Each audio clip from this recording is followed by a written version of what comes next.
दरम्यान अशोक खरात प्रकरणावरून महिला आयोगाच्या अध्यक्षा रुपाली चाकणकर चांगल्याच वादात अडकल्या। त्यानंतर आता पक्षाकडूनही त्यांच्यावर कारवाई होण्याची शक्यता आहे। खरात प्रकरणातील दोषींवर कारवाई करू अशी प्रतिक्रिया राष्ट्रवादीचे नेते प्रफुल्ल पटेल यांनी दिली आहे। त्यामुळे चाकणकरांवर कारवाई होणार असल्याचं आता बोललं जात आहे। त्याच्यावर सक्त कारवाई ही केली गेली पाहिजे। त्यांची अटक झाली आहे।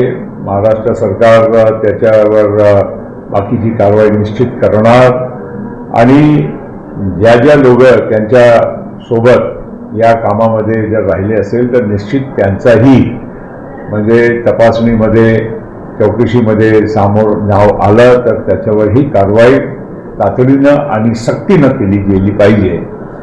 तर काही राजकीय लोकांचा नाव त्यांच्याशी काही जुळलं गेलं आहे।